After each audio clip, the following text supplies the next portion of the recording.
कांग्रेस और समाजवादी पार्टी ने राष्ट्र नायकों का अपमान किया।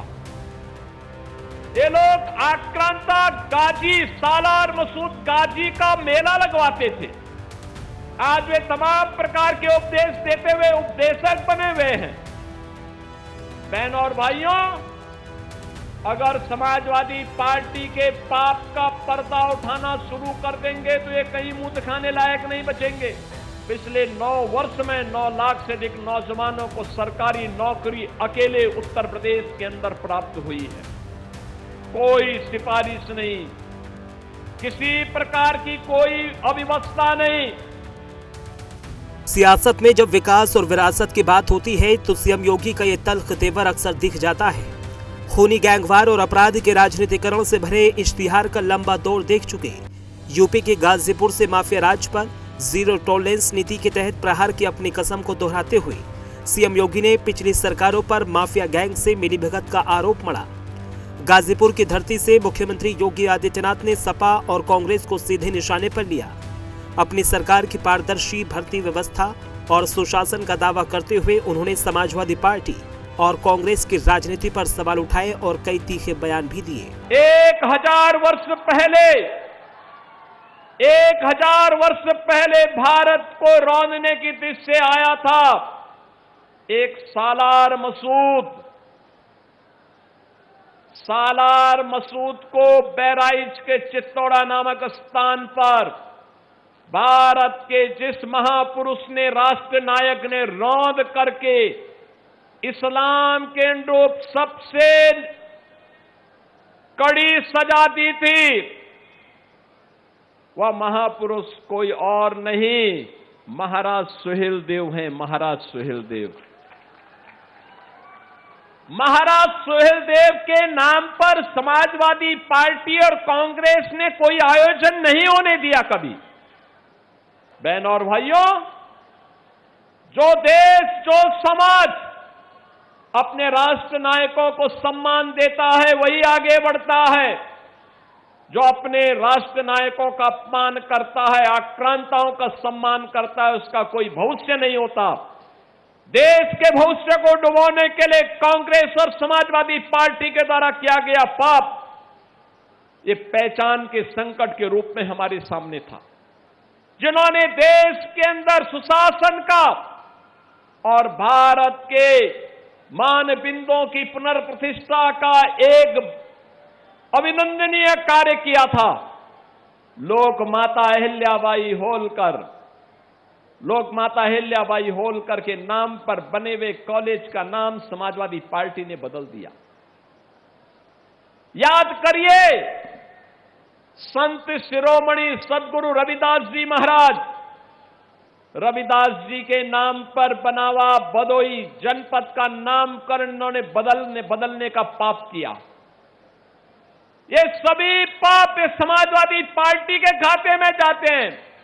इन्होंने लूटा ही नहीं, इन्होंने पहचान का संकट ही खड़ा नहीं किया, इन्होंने महापुरुषों को अपमानित भी किया।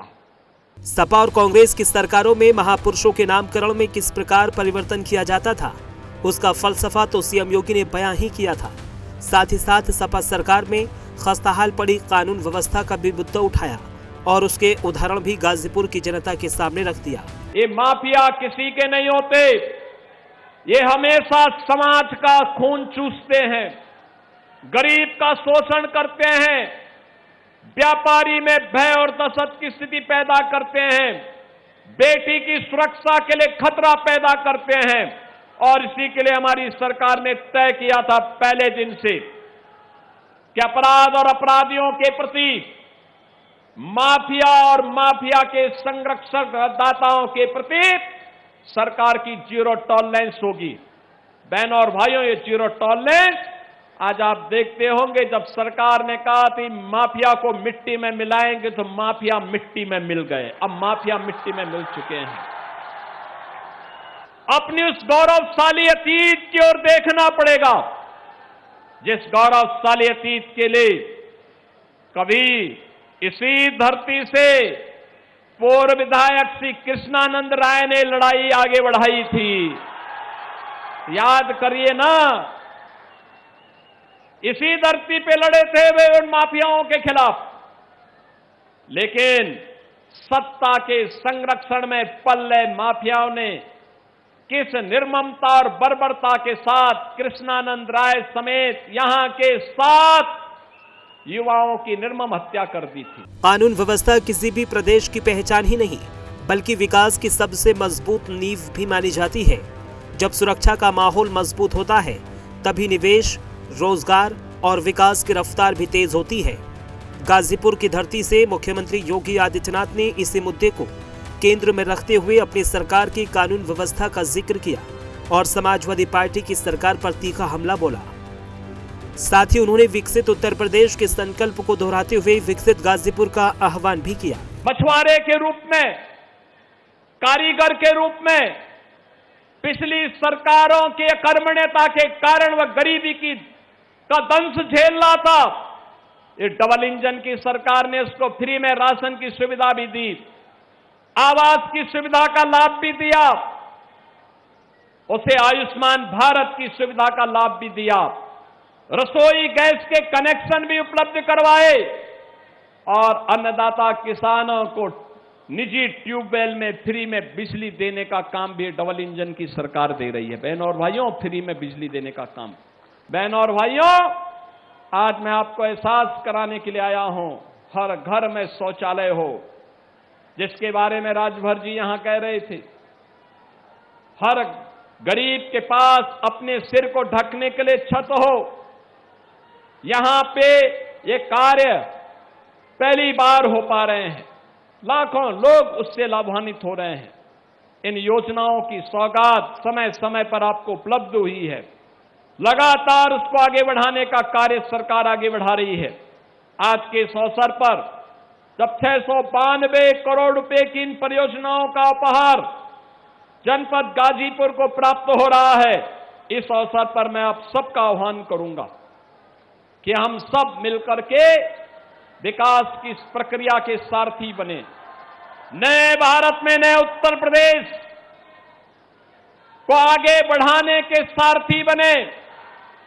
विकसित भारत के लिए विकसित उत्तर प्रदेश और विकसित गाजीपुर के निर्माण की दिशा में हम सभी मिलकर के कार्य करें। सपा और कांग्रेस पर करारा तंज और महापुरुषों की विरासत को संजोए रखने के साथ ही सीएम योगी ने गाजीपुर की धरती को 692 करोड़ रुपए की विकास परियोजनाओं की ऐतिहासिक सौगात भी दी, जो न केवल गाजीपुर बल्कि प्रदेश के विकास में भी मील का पत्थर साबित होंगी। Bureau report, prime news.